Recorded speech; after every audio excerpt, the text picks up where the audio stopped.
Rare footage capturing the height of the 1969 anti-war moratoriums in the US. Documents and recordings that echoed a powerful message of peace. I am sick of the racist war in Vietnam when we don't have justice in the United States. Nixon's secret plan was to threaten the North Vietnamese that he would go to a much higher level of escalation than President Johnson had ever managed, including the use of nuclear weapons. We had accomplished. We now know we had a big impact on Nixon and Kissinger. What they thought they could get away with in November, namely blowing to bits Vietnam and maybe even using nuclear weapons, they had to take it off the table. With a profound connection to the anti-war movement and a heartfelt affection for Vietnam, director Stephen Talbot and producer Robert Levering. They created historically insightful and emotionally compelling documentaries. For the critical problems America has in the field of foreign policy. Serve the President-elect with all my energy. Their work stands as a bridge, linking past and present, hardship and hope, with an enduring belief in the Vietnam of today. 50 years ago, a war ended, but the stories never stopped. And today on Talk Vietnam, we had the opportunity to talk to two extraordinary American storytellers. Stephen Talbot, who is a documentary filmmaker and a journalist, and Robert Levering, a peace activist, now coming back to Vietnam with not their camera rolling, but with their eyes open and their hearts full of reflections. What have they seen? What do they want the next generations to understand about the war in Vietnam, peace, conflict, reconciliation, and most of all, the power of the anti-war movement? And so today we have the opportunity to sit down with these two extraordinary individuals so that we can better understand their reflections of the past and their impressions of a Vietnam transformed after war. So thank you so much, you both, for coming over to our show. Thank you. Thank you very much. Both of you, who are very involved in the storytelling of the war, must have wrestled with the truth of that war. So how did you struggle with that, and what eventually came out at the end? Well, I think, both of us were involved in protesting against the war in the United States when it was happening. Robert, much more officially than I, but I was an active college student protester, and I started making films about the protest movement in the United States, which was a very big, important movement. So it's been a part of our lives. Vietnam, in a way, and the war in Vietnam really shaped both of our lives to a great extent. And it's just amazing to be back here, 50 years later, to see the country today. So Robert, you were very deeply involved, like Stephen said, very involved in the protest to stop the war in Vietnam. So how did that determination and that drive come about? And when is the first time you encounter the story about the war? Well, I was of draft age. Therefore, I had to make a decision about what I was going to do. I wasn't thinking about anything originally except about myself. And I concluded that this was just an evil, wrong thing that I didn't want to have anything to do with. So I was actually a draft resistor. I refused to participate in the war. And I didn't wind up having to go to prison for that, but I was prepared to, because I was prepared to do that rather than to fight against a people that I didn't have anything against. It didn't make any sense to me. And so for a lot of your Vietnam-related projects, you often gave voice to the American veterans and the anti-war activists. Why is it so important to you to platform their voices? Well, to me, when you asked about, sort of uncomfortable truth about the war, the truth is that the opposition to the war has not been conveyed accurately to the later generations. And the government and right-wing people have tried to discount or caricaturize or somehow, make it seem as if the anti-war people were just crazy hippies. And to me, the most important thing as I've gotten older and, as I realize that we don't have, people like Steve and me don't have that much longer around, that if we don't tell our story, nobody else will. Right. So it's very important for us to tell the story as we know what happened. The anti-war movement in the United States involved so many people.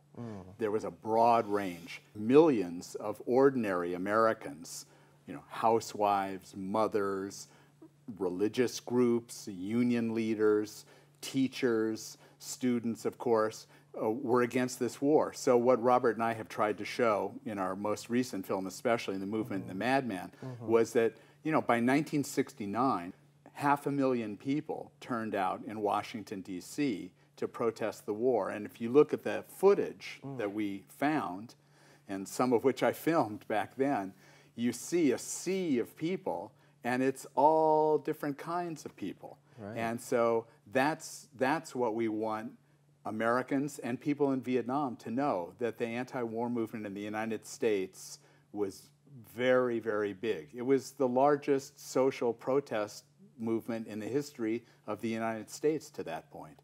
All we are saying is give peace a chance. All we are saying. We were concerned to make it a hugely successful event, and it was. Primarily, in my opinion, thanks to the music, which was out of this world. A couple 100,000 people singing "Give Peace a Chance" within earshot of the White House. That was the high point of Saturday. Give peace a chance. Are you listening, Nixon? All we are saying. Are you listening, Agnew? Give peace a chance. Are you listening in the Pentagon?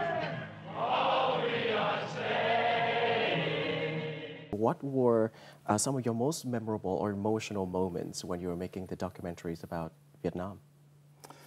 Well, in this last documentary, there were many emotional moments. One was interviewing a woman who was a war widow. She was very young, beautiful, classic American, blonde woman from a conservative state, New Hampshire, had gotten married very early in life, immediately got pregnant, had a baby, and her husband was suddenly drafted and sent to Vietnam. And on his last day here in Vietnam, he was in a bus of soldiers who were on their way home, and they went over a landmine and they were all killed. Wow. And this was a big, shocking story in the state of New Hampshire, when so many people from one city had all been killed. So we interviewed her, and she was just a remarkable person because she immediately became a demonstrator against the war and came down and participated in something that was called the March Against Death, which was one of the most dramatic demonstrations I've ever seen. And everyone wore a placard of the name of someone who had been killed in the war. And they stood in front of the White House and shouted that name at the White House, held candles, and marched all the way to the U.S. Capitol. Cold weather, this was in November, and then put the names from their placards in coffins, and those coffins were carried in this march the next day with 500,000 people. So it was very somber, it was very dramatic, and we found footage of her in that march. And when she started to talk about it, she started to cry, and she told this incredibly moving story, and 6 months later, she died. Wow.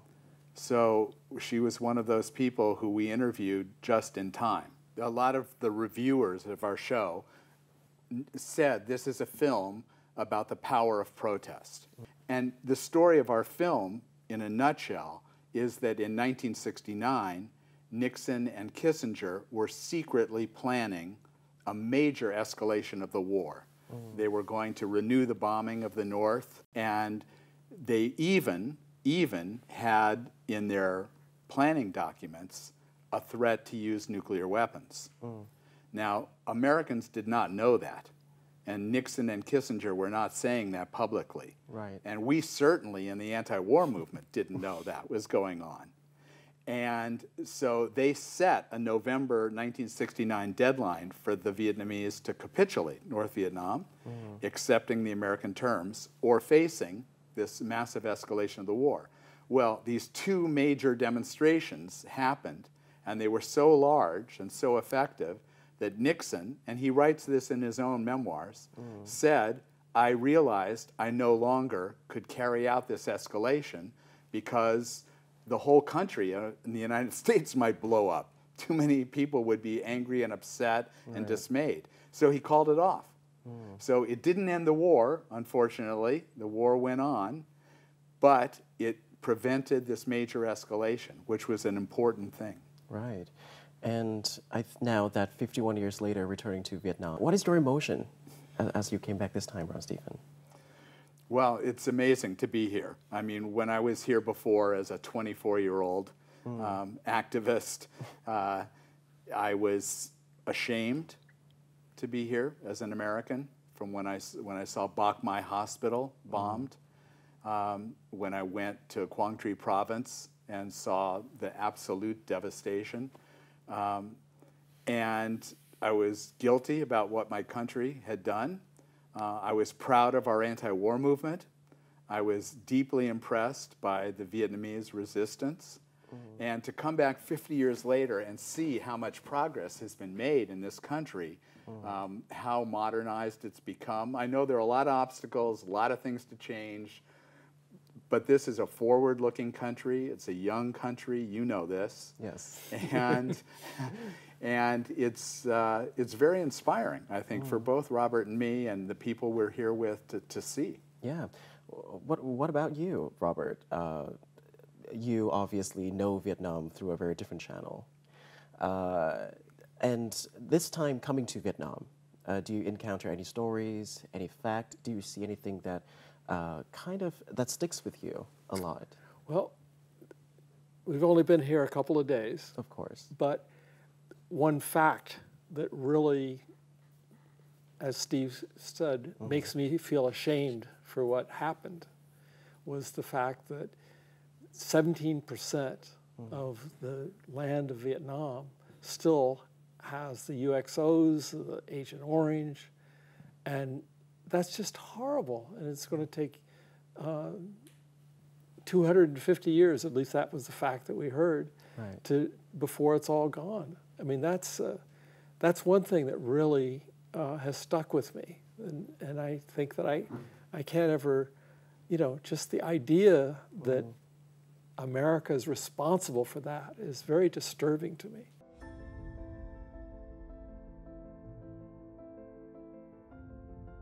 Premiered in 2023, The Movement and the Madman is a powerful documentary directed by Stephen Talbot and produced by Robert Levering. The film traces the turbulent autumn of 1969, a pivotal moment in American history, when the anti-war moratoriums reached a dramatic height. Waves of protests erupted across the U.S. as the Nixon administration secretly devised plans to escalate the war in Vietnam under the so-called Madman strategy. Millions of unified voices contributed to forcing the White House to abort its strategy to strike northern Vietnam and abandon the use of nuclear arms. Stephen Goldsmith, who was arrested twice for protesting the war, recalls memories that remain vividly etched in his heart, a time when the spirit of peace swept through the U.S. I was in college, and the war started to escalate, and I saw right away that it was evil.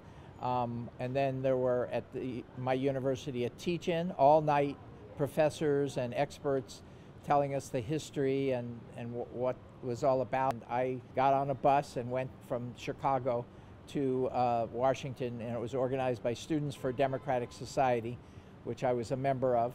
And then we had a sit-in the middle of two major streets in Chicago. We learned from Stephen's film that it did work, that it made a big difference at the highest levels. You know, people tried everything in the United States to stop the war. They tried mass demonstrations. It is the first film that links together the anti-war movement and U.S. government policy and tells the truth about how the anti-war movement affected even Nixon. Stevens' film gives documentary proof of how all of the protests, in all of the moratorium, the protests all around the country, and then the big demonstrations in Washington and the continuing anti-war work, all of that forced the U.S. policy to change. The documentary of the movement and the Madmen that just recently aired. It aired in 2023 in the United States. It's first airing. It's been repeat broadcast, and we've been showing it around and in theaters in the United States, a lot of college campuses, showing it to younger students, showing it to Asian American students in the United States, all different sort of people, most of whom, younger people, do not know much about the war. Robert, it's actually quite rare to see a film about a national movement that is publicly broadcasted on PBS. How do you feel when, on a personal level, to finally get to see this film aired on such a broadcasting station? I was so thrilled. I was just really thrilled because I believe in this film. I believe the story that we told is an important story that really ought to be known.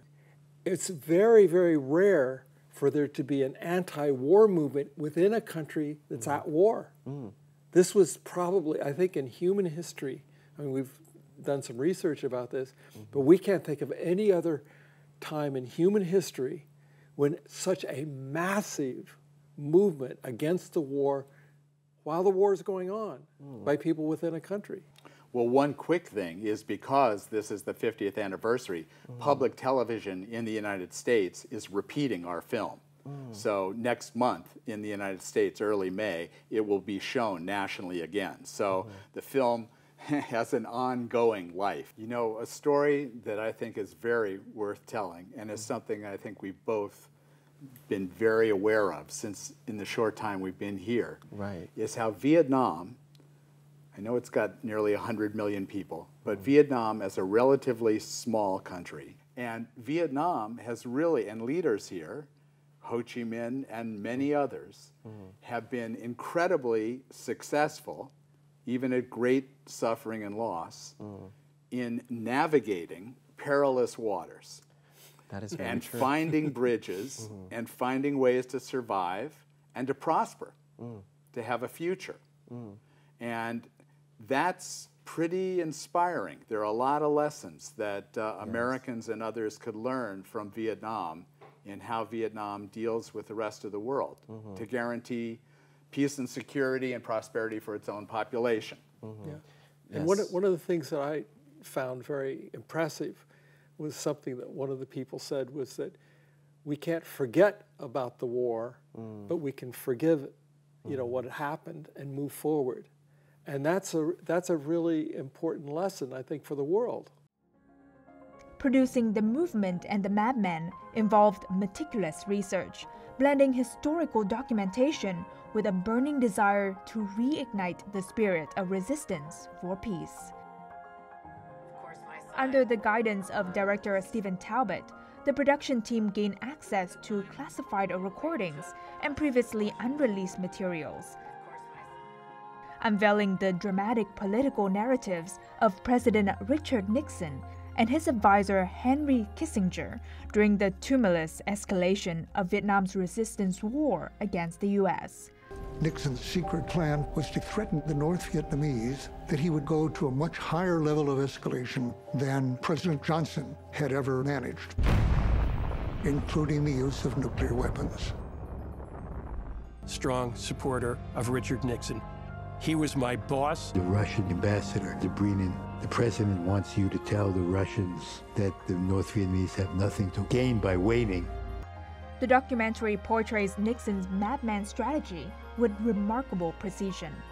Moreover, It highlights the power of the anti-war movement in the U.S., where millions of Americans from all walks of life took to the streets, demanding an end to the war in Vietnam. To bring this story to life, the team worked tirelessly for 5 years to collect materials, find witnesses, conduct interviews, and edit the film. So, Robert, what challenge did you encounter while making this film? Obviously, with COVID-19, but is there anything that you find challenging? Well, the one thing I don't think we've really discussed the mechanics of making the film during COVID. That was a major it was a problem. logistical nightmare for producers. Nightmare, yeah. So what do you do when you can't go into people's homes very easily with film crews and it elaborated setups? You just can't do it. Especially with older people. Yeah. Most of the people we're interviewing were old. They didn't want camera crews anywhere near them. Right. True. Because in the early years, early months, particularly of COVID, people were very, all masked up and very afraid to interact with people that they didn't know. So we had to make a decision. And so initially we thought, well, this will blow over quickly. That it'll be in a couple months, and then, this COVID thing will be the past. But it wasn't. After a month or so, it became clear that it wasn't. So we had to make a decision about what to do. And so what we decided, well, actually what Steve decided, was that we should just do audio only. So we did these interviews. What we did was we did interviews. Either we would do it by telephone, where the questions would be asked of people by telephone, and and maybe using radio studios or something, but we wouldn't do it in person. So we wouldn't actually film the people that we were interviewing, but we would have the video or the audio of what they had to say. And it had to be in a professional recording studio, high standards. The audio had to be fantastic. Crystal clear. Sometimes we sent tape recorders to people telling them who didn't want to leave their house, and some important interviews, and we sent instructions, press here, talk to the mic. Right. They had 2 mics. A couple of people didn't do it right. We had to redo interviews. Wow. But it's amazing that we just were very lucky, and people were cooperative, and we got very high quality audio. And the advantage of all this, the payoff, is that then we used photos of the people when they were young, when they were in the middle of this war and protest. And then we got footage from those times of what they were talking about. So the film kind of plays out like you're there. You're in 1969. The clock is ticking. Nixon and Kissinger have set a deadline for escalating the war. The peace movement doesn't know it's happening, and there's a collision course in November. So it plays out in a way like a political thriller. And the first film I ever made, I made as a college student. It was my thesis to graduate from college, was to go with my friends to this big march in Washington in November. And we scattered all over the city. There were various marches and protests for several days. We filmed it all as best we could. We barely knew what we were doing, but we knew how to load the camera. And that was my thesis. I graduated from college. And that film, we used clips from that film in our new film. Right. Right. And one other thing is that we had the film from his film, the March Against Death, which was an extremely moving, important event that happened. We actually had original footage of that from what he had done and some other things that we were able to piece together, that we could actually get that feeling of how powerful it was. Now, that march was a march that started in the Arlington Cemetery, across the bridge, past the Lincoln Memorial, to the White House. And each of the people that was in the march, and there were over 40,000 people, one at a time, and it went on for, was it 70 hours? Yes. Something like 70 hours, that they would you know, when they get to the, and each person had a placard, and it had the name of a person, either an American soldier who'd been killed or a Vietnamese village that had been destroyed. And when the person would get to the White House, they would shout that name out, you know, to Nixon. Right.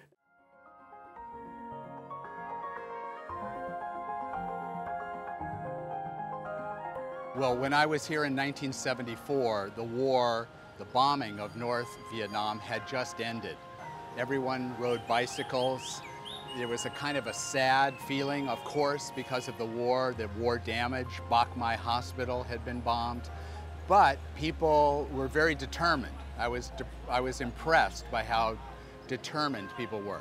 Now I come back to this city and it's completely rebuilt. There are modern buildings everywhere, delicious food, and tourists from all over the world coming to Vietnam, and people are incredibly friendly.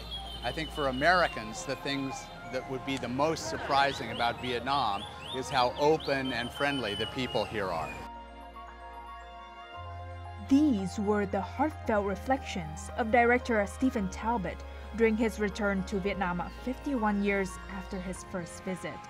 Alongside more than 15 American professors, peace activists, and students, Stephen visited iconic Hanoi landmarks, such as the Temple of Literature,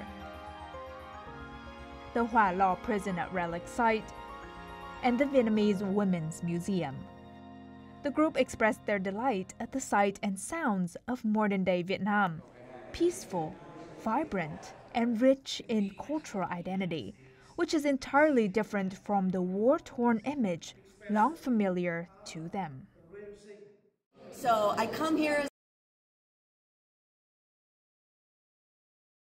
I have to say, my mind has been blown every minute that we've been here. We are learning so much, all of us. I'm very pleased and proud to be in Vietnam for the 5th time. Each time I learn from the Vietnamese more about how to be peaceful and how to make peace and be able to return to the United States and again tell the story of the remarkable recovery of Vietnam. I'm so happy to be here. I wish it were for a longer time so I could learn to speak Vietnamese, to communicate. For now, it's my heart and your heart. I don't have the words in Vietnam, but I do have the love. Children afraid to say hello to a stranger, but not here. They welcome you. They want to take a picture with you. It's like a sharing on a different level of spirit, and it's very beautiful.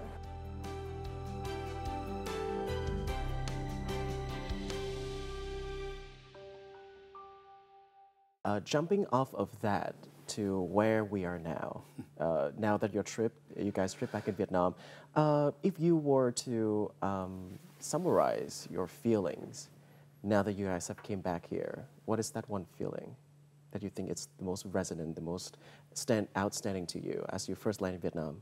You, Robert?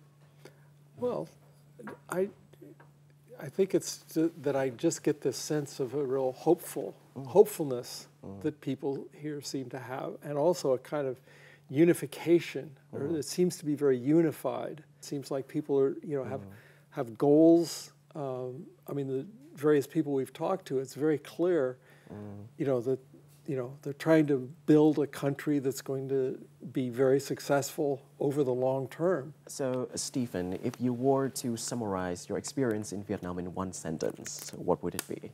It gives me a lot of hope. Right. And how so? It gives me hope to see a nation that has survived calamity on an incredible scale and emerged, and over time pulled itself together and built itself up. So I want you guys to look a little bit further back into your career, Stephen. So your documentary, The Year of the Tiger. Now, first of all, I want to ask why that name, and looking back, why is it so impactful? Well, The Year of the Tiger was the documentary I made when I was invited to come here by the Journalists Association in Vietnam. And the reason they invited me and my two best friends was that we had made a film about Vietnam veterans who had come to Washington in April 1971, camped out on the Washington Mall, protested the war, said, "We've been there, we've seen what it's like." They shouted out, "Who are you going to believe, Vietnam veterans or Tricky Dick, Tricky Dick Nixon?" And then they stood in still the most dramatic demonstration I've ever seen or filmed, and stood and threw their medals away.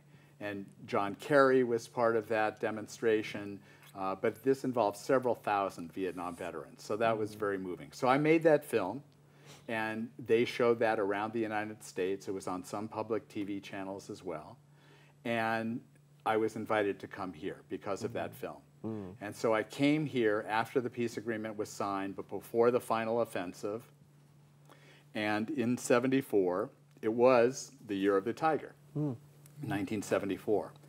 And it seemed appropriate because Vietnam seemed like a tiger to me, determined, fierce, but also it was very sobering to be here then. And most of what we were reporting on is how the bombing was over at that time in the North, but there had been so much destruction here, and we wanted to show Americans what had actually happened.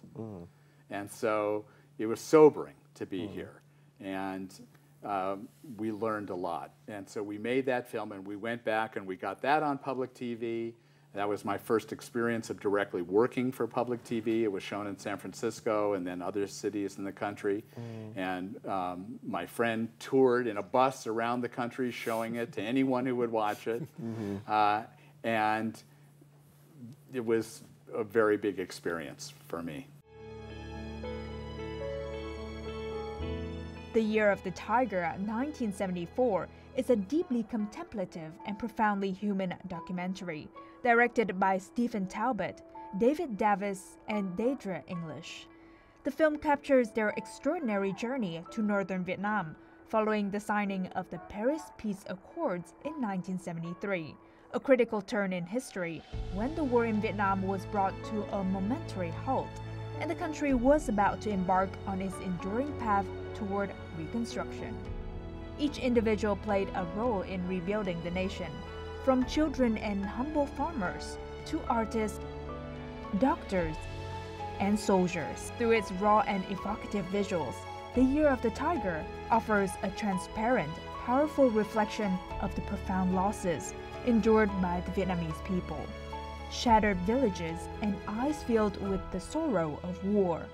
More than just a valuable historical record, The Year of the Tiger is a living testament to Vietnam's resilience, faith, and unwavering desire for renewal.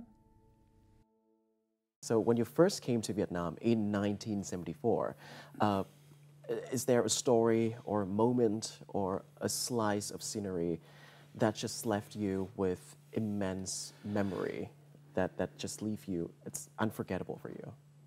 Yes. We were driven, we were taken at our request to Quang Tri Province, and the further south we drove on Highway 1, there were more and more craters, and it really began to look like the surface of the moon. And some of the craters had filled with water. Every bridge, every single bridge had been bombed. So as we crossed in our Jeep, driving south, our van, we were on pontoon bridges or we were on ferries. We finally got to Quang Tri and we were taken to a giant American airfield. And it had been abandoned. And it was all this corrugated runway that was twisted, and there were all this American debris left behind, playing cards, you know, helmets, all sorts of debris. And we were standing with our film crew on a truck surveying what was happening, and people were clearing unexploded bombs on that base. And bombs went off close to where we were. And several people were very badly injured, and a couple of whom died shortly after. And they came right by us carrying the bodies, and they requisitioned one of our vehicles to take people to a local hospital. And we later went to that hospital and filmed other people who'd been injured by unexploded bombs. Farmers with water buffalo had turned up a bomb and exploded. So that, for me and my two friends, we'll never forget, because it happened right in front of us. Again, just more confirmation of how senseless the war was, how it never should have happened in the first place, and that once a war starts, the destruction is very hard to stop before horrible damage is already done. Right. In April 2025, director Stephen Talbot and his fellow American friends visited the Da Nang Center that supports Agent Orange victims. The center is currently home to 19 multi-disabled victims of Agent Orange, offering them life skills training, vocational education, cultural learning, and therapy. Here, the group had the chance to meet individuals who bear the heavy scars of war but radiate resilience and an unwavering will to live. The stories of the children here are of survival and resilience, and there's an incredible community here of support. And I think one of the most important messages that we need to continue to remind the international community is that the effects of war go for generations, and there at least needs to be assistance provided for these amazing children who have the opportunity to learn and to work. Trung tâm thì của chúng tôi là thường xuyên đón những các đoàn của nước ngoài để về đây thăm và giao lưu với các cháu khuyết tật ở đây. Những cái đoàn đó để đem lại cho các em cái niềm vui và kể cả về tinh thần, và họ cũng có cảm thông và chia sẻ hỗ trợ vật chất để đảm bảo cho các em, tạo điều kiện cho các em sinh hoạt tốt hơn. Họ là cái cầu nối để kết nối hòa bình giữa hai nước, xoa dịu cái nỗi đau da cam của Việt Nam. Tightly clasped hands, eyes filled with empathy, warm smiles, and heartfelt embraces. All these tender moments help soothe the lingering wounds carried by Agent Orange victims for decades. This visit was more than just a memorable journey. It was a genuine message of healing, compassion, and forgiveness. What about you? Has your understanding of the Vietnam War changed after the documentaries you've made, and now that you're here? Well, frankly, the thing that, to me, I haven't been here long enough to appreciate a lot about the society. But it just seems, frankly, every time I think about, when I look at, there's so many great young people out in the streets. It's such a colorful society. I mean, for us, the colorful, it's very colorful. It's sort of, like, it's hard for me to not just feel shame again about what my country tried to do to your country. I mean, it's like, look at all these young people. I mean, like 50 years ago, that it was the whole idea was, to pour bombs on this city that we're in right now. I mean, it's just, I just can't understand it. I'll tell you one thing that we've seen here, even in this short time. Yeah. All the children in the streets. We've gone to tourist sites, historic sites, the Ho Chi Minh Mausoleum and the museum in the grounds there. And, it's just, I've got grandchildren. Yes. And, I see them in the faces of the Vietnamese children here and, dressed up and on school field trips. And that's just very nice to say. Right. And the other thing I'll add, you guys have great food. Oh, yes. What message do you want to send over through this program, and especially to Vietnamese young people? What do you want them to carry forward? You, Robert, is there anything you want to say? Be proud of what you're doing. What about you, Stephen? What is it that you want a message that to the audience or to our Vietnamese youngsters? Well, first of all, I hope people can see our film. I know I'm very grateful that Vietnam the television here has broadcast our film and made it available and translated it into Vietnamese. I'm very, very proud of the fact that the film has been shown here. And I hope that people understand historically that Americans, many Americans, were against the war. And it took a while for us to realize and learn about it and to build up a movement, but we helped, we feel, based on our reporting and our lived experience, that we helped bring an end to the war. Right. Took too long, but we helped bring an end to the war. And we think that mattered.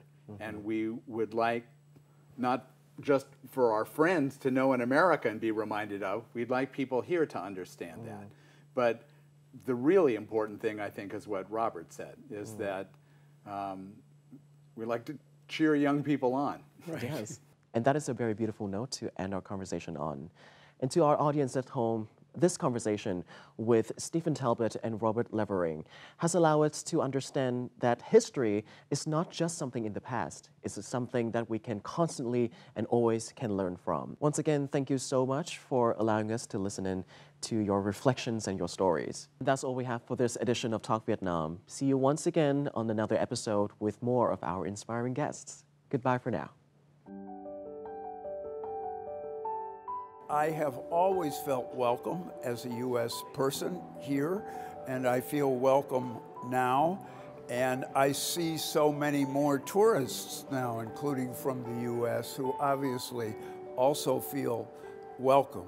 It renews me to experience the spirit of peace in Vietnam, then and now. The love and the care, the joy, really,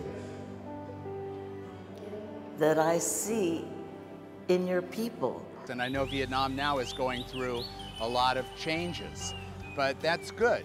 That's progress. And people here, they don't forget the past, but they forgive, which is incredible to me. And people here look to the future.